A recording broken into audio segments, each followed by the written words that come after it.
दर्पण हिंदी पाठमाला 7 पाठ 17।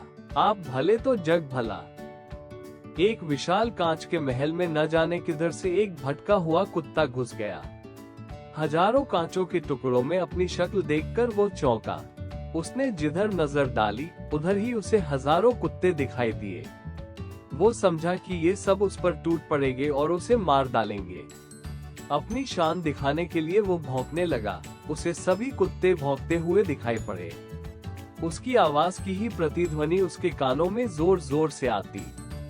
उसका दिल धड़कने लगा। वो और जोर से भौंका। सब कुत्ते भी अधिक जोर से भौंकते दिखाई दिए। आखिर वो उन कुत्तों पर झपटा, वे भी उस पर झपटे। बेचारा जोर जोर से उछला, कूदा, भौंका और चिल्लाया। अंत में गश खाकर गिर पड़ा। कुछ देर बाद उसी महल में एक दूसरा कुत्ता आया। उसको भी हजारों कुत्ते दिखाई दिए। वो डरा नहीं, प्यार से उसने अपनी दुम हिलाई। सभी कुत्तों की दुम हिलती दिखाई दी। वो खूब खुश हुआ तथा कुत्तों की ओर अपनी पूंछ हिलाता हुआ बढ़ा। सभी कुत्ते उसकी ओर दुम हिलाते हुए बढ़े। वो प्रसन्नता से उछला, कूदा, अपनी ही छाया से खेला, खुश हुआ और फिर पूंछ हिलाता बाहर चला गया। जब मैं अपने एक मित्र को हमेशा परेशान, नाराज और चिड़चिड़ाते देखता हूँ, तब इसी किस्से का स्मरण हो जाता है। मैं उनकी मिसाल भौंकने वाले कुत्ते से नहीं देना चाहता।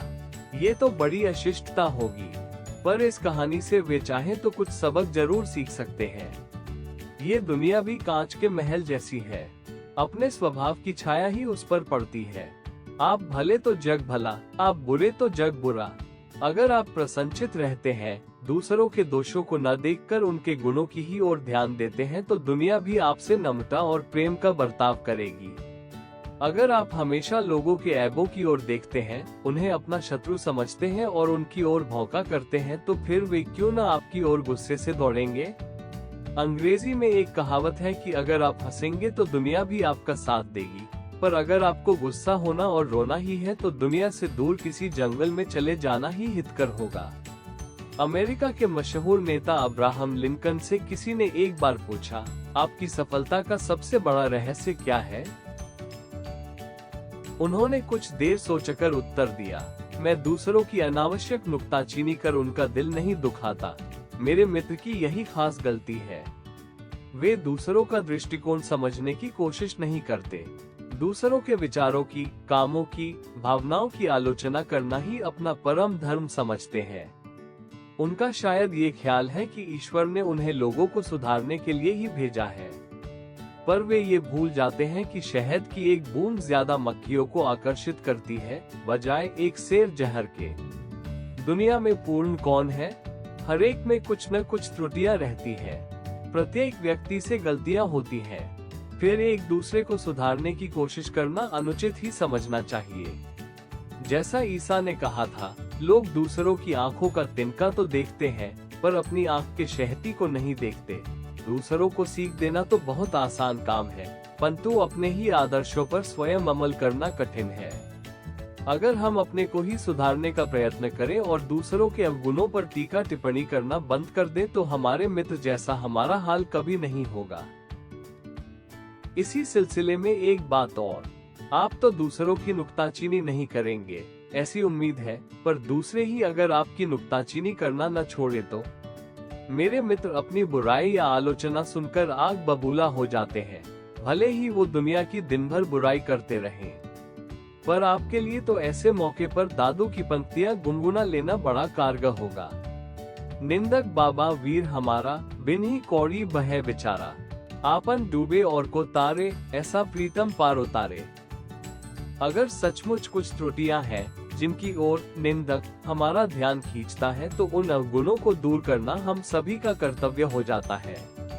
जिसने उनकी ओर ध्यान दिलाया, उसका उपकार ही मानना चाहिए। एक दिन एक सज्जन से कुछ गलती हो गई। हमारे मित्र तुरंत बिगड़कर बोले, देखिए महाशय, यह आपकी सरासर गलती है। आइंदा ऐसा करेंगे तो ठीक नहीं होगा। बेचारे महाशय जी बड़े दुखी हुए। उनका अपमान हो गया। मन में क्रोध जागृत हुआ और वे बिना कुछ उत्तर दिए ही उठकर चले गए। दूसरे दिन मैंने उन महाशय जी से एकांत में कहा, देखिए, गलती तो सभी से होती है। ऐसी गलती मैं भी कर चुका हूँ। दुखी होने का कोई कारण नहीं। आप तो बड़े समझदार हैं। कोशिश करें तो यह क्या, बड़ी से बड़ी गलतियाँ सुधारी जा सकती हैं। ठीक है ना? उनकी आंखों में आंसू छलछला आए। वे बड़े प्रेम से बोले, जी हाँ, मैं अपनी गलती मानता हूँ। आगे भला मैं वही गलती क्यों करने लगा? पर कोई मोहब्बत से पेश आए तब ना। आदमी प्रेम का भूखा रहता है। जब सरदार पृथ्वी सिंह ने हिंसा का मार्ग त्याग कर अपने को बापू के सामने अर्पण कर दिया, तब बापू को बहुत खुशी और संतोष हुआ। पर बापू जहाँ प्रेम और सहानुभूति की मूर्ति थे, वहाँ बड़े परीक्षक भी थे। कुछ दिनों बाद उन्होंने पृथ्वी सिंह से कहा, सरदार साहब, अगर आप सेवाग्राम में आकर मेरे आश्रम में रह सकें, तभी मैं समझेंगा कि आपने अहिंसा का पाठ सचमुच सीख लिया है। पृथ्वी सिंह जरा चौंक कर बोले, आपका क्या मतलब बापूजी? भाई, मेरा आश्रम तो एक प्रयोगशाला जैसा ही है। जिन लोगों की कहीं नहीं बनती, अक्सर वे मेरे पास आ जाते हैं। उन सबको एक साथ रखने में मैं सीमेंट का काम करता हूँ और वो सीमेंट मेरी अहिंसा ही है। मैं समझ गया बापूजी। पृथ्वी सिंह ने मुस्कुराकर कहा, आगे की कहानी यहाँ कहने की जरूरत नहीं, पर इसमें बापू के प्रेममय व्यवहार की एक झलक मिल जाती है। उन्होंने अपने प्रेम और सहानुभूति से कितने ही व्यक्तियों को अपनी ओर खींचा था। बापू कड़ी से कड़ी आलोचना कर सकते थे और करते भी थे, पर हंसकर, मीठी चुटकियां लेकर, अपना प्रेम दर्शाकर। अमेरिका के मशहूर लेखक इमर्सन की एक घटना याद आती है। उन्हें गाय पालने का शौक था, इसलिए गाय और नन्हे बछड़े उनके मकान के पास एक कुटी में रहते थे। एक बार जोर की बारिश आने वाली थी। सभी गाय तो झोपड़ी के अंदर चली गई, पर एक बछड़ा बाहर ही रह गया। इमर्सन और उनका लड़का दोनों मिलकर उस बछड़े को पकड़कर खींचने लगे कि वो कुटी में चला आए, पर ज्यों-ज्यों उन्होंने जोर से खींचना शुरू किया, त्यों-त्यों वह बछड़ा भी सारी ताकत लगाकर पीछे की ओर हटने लगा। बेचारे इमर्सन बड़े परेशान हुए। इतने में उनकी बूढ़ी नौकरानी उधर से निकली। जैसे ही उसने ये तमाशा देखा, वो दौड़ी आई और अपना अंगूठा बछड़े के मुंह में प्यार से डालकर उसे झोपड़ी की तरफ ले जाने लगी। बछड़ा चुपचाप कुटी के अंदर चला गया। वो अनपढ़ नौकरानी किताबें और कविताएं लिखना नहीं जानती थी, पर व्यवहार कुशल अवश्य थी, और जब जानवर भी प्रेम की भाषा समझते हैं तो फिर मनुष्य क्यों कर न समझेंगे। कल हमारे मित्र का रसोइया बिना खबर दिए ही चला गया। बेचारा करता भी क्या, सुबह से शाम तक उसको महाशय की डांट खानी पड़ती थी। तूने आज दाल बिल्कुल बिगाड़ दी, उसमें नमक बहुत डाल दिया। अरे बेवकूफ, तूने साग में नमक ही नहीं डाला। ये जली रोटी कौन खाएगा रे? आदि की झड़ी लगी रहती थी। जब कोई चीज जरा भी बिगड़ जाती, तब तो उसे दिल खोलकर डांटा जाता, पर अच्छा भोजन बनने पर कभी तारीफ के दो शब्द न बोले जाते। वाह, तारीफ कर देने से उसका दिमाग चट जाएगा, मेरे मित्र कह देते। ठीक है, तो वह भी आदमी है, उसके भी दिल है। बेचारा कुछ रुपये का नौकर यंत्र नहीं बन सकता।